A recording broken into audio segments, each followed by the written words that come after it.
Olá, pessoal. Bem-vindos ao nosso podcast de Sociologia. E hoje vamos discutir um tema essencial para o mundo digital e também para a vida da sociedade.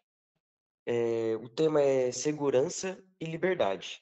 Eu gostaria de fazer uma pergunta para todos, que é: a relação entre a liberdade e segurança é um problema? Eita, cara, bolei, perdão. Porra, velho. Continua, vai. Dá pra Faz de cortar. novo. Eu gostaria de fazer uma pergunta a todos, que é: a relação entre a liberdade e segurança é um problema ou é essencial para a saúde do espaço virtual?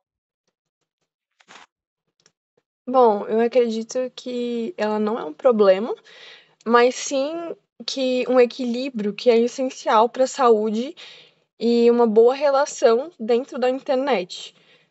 A gente pode citar, por exemplo, a teoria contratualista de John Locke, que fala que dentro da liberdade total, basicamente, existe a prática da libertinagem, onde as pessoas acreditam que todo lugar e tudo seria uma terra sem lei. E por meio disso, grande parte das pessoas vivem com medo, insegurança. Mas, a partir do momento que a gente firma um contrato social com o Estado, eles nos oferecem, em troca da segurança e proteção, por meio das leis, a liberdade civil.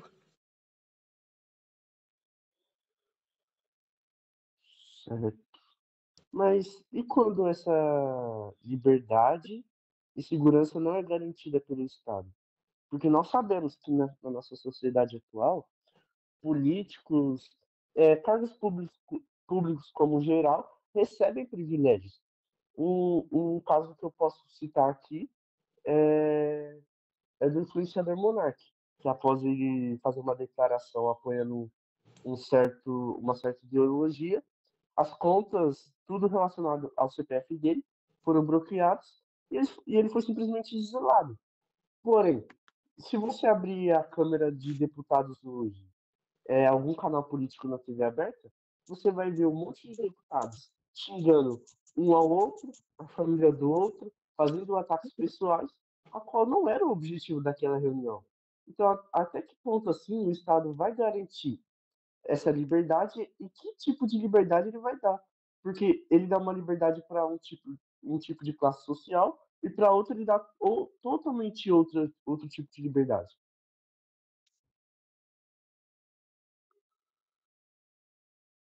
Ué. Olha, como realmente é uma teoria, a gente pode, que nem você disse, no nosso país é muito difícil a gente realmente ver isso agindo da maneira correta. Porque as pessoas hoje vivem, tipo assim, elas procuram mesmo só se beneficiar, esquecendo do Estado e permitindo com que as pessoas ajam de maneira libidinosa. E acontece que, infelizmente, a gente vê também muito isso, assim, na internet, onde, por mais que eles ditam que tenham segurança, ainda assim as pessoas acreditam que é um lugar sem regras, nem limites, causando caos, informação e a invasão de privacidade de diversas pessoas, onde elas usufruem desses meios para propagar as mentiras, seus ideais, fazendo com que a população por si só siga de uma maneira extremamente alienada algo que eles querem que seja seguido, basicamente, acredito eu. Mas o problema é que isso não acontece só no nosso país. Tem diversos casos ao redor do mundo inteiro. A própria Coreia do Sul não, perdão, Coreia do Norte, é um exemplo, onde a rede de internet lá é limitada e o Estado oferece a liberdade, segundo John Locke, né? Porém, nesse caso, o Estado é que dita tudo. É o Estado que É o Estado que fala o que pode e o que não pode. É o Estado que basicamente azucrina qualquer coisa fora da sua doutrina. Então fica meio difícil. Como que o povo vai ceder parte da sua liberdade, sendo que essa liberdade não é respeitada pelo Estado? Como que a gente pode confiar no Estado se temos diversos casos ao redor do mundo e pela história de que isso não funciona?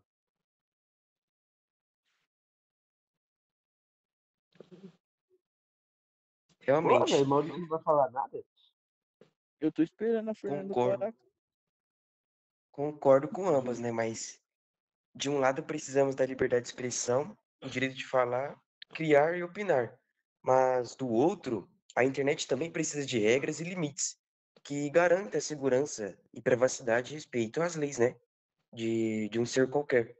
Sem segurança, o ambiente virtual e digital se torna um caos, um espaço de ataque, fake news, discurso de ódios, é, ideologia, ideologia a crimes e tal. E por outro lado, quando buscamos a segurança extrema, ela pode restringir direitos, calar opiniões e ferir a liberdade individual de cada indivíduo. Creio Concordo. que entrando nessa questão do Estado, a sociedade em si deveria agir por si só, pois o Estado não faz muito algo que vá de acordo com a população, muito menos nessa questão entre liberdade e segurança.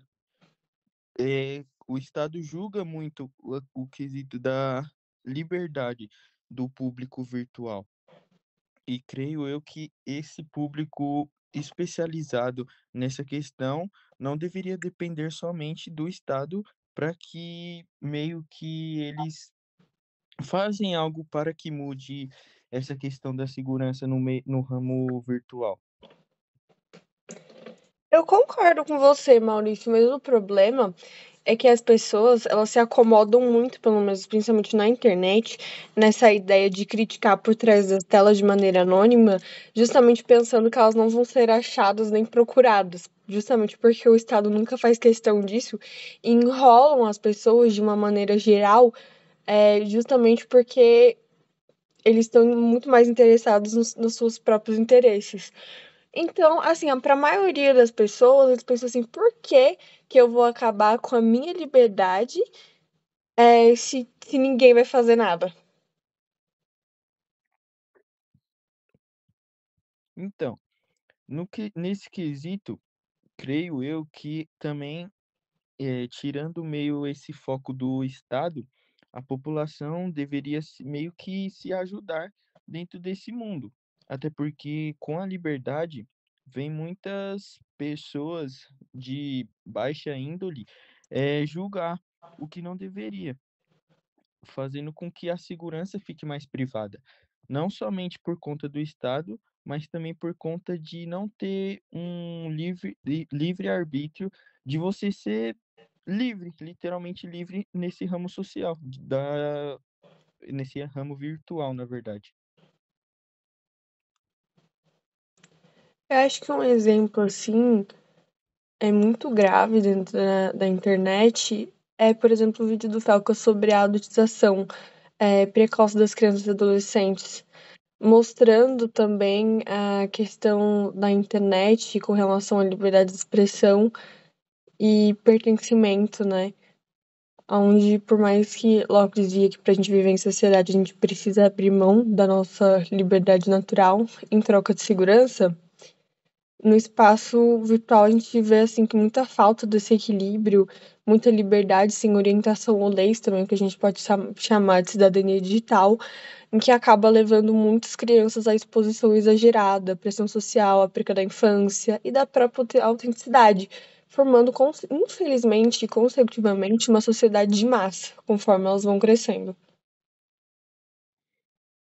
Levando em consideração essa questão da teoria de John Locke, na minha opinião, uma parte dela está errada, porque, para mim, o julgar é de Deus.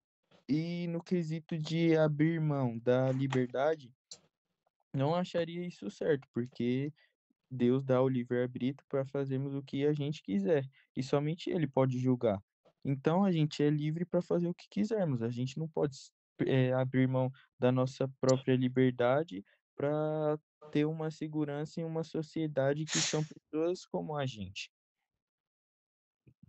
Mas aí, Maurício, Mas, indo nessa ideia aí de que a gente é livre para fazer o que quiser, mas até quando essa nossa liberdade infringe a outra liberdade, a liberdade do outro? Porque se você tem a liberdade para fazer o que eu quiser e eu também, não é certo eu sobrepor a minha liberdade sobre a sua. Então, por isso que a teoria do John Locke explica, né, que a gente cede parte da nossa liberdade para que nossa liberdade seja organizada.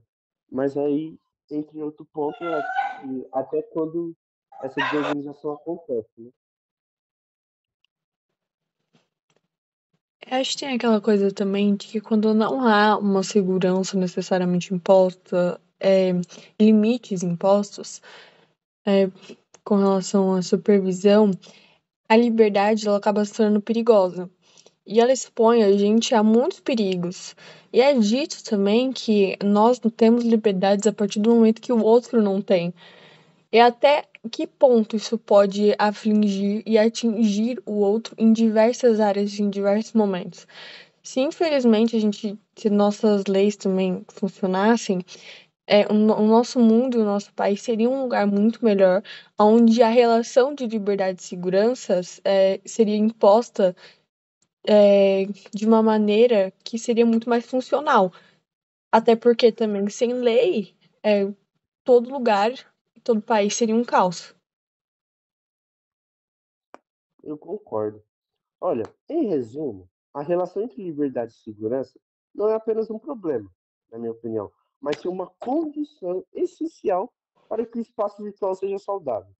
Portanto, então, o desafio hoje é garantir que, ao fazer isso, não percamos a essência da liberdade, que torna a sociedade, a internet, em um lugar de expressão, diversidade e convivência.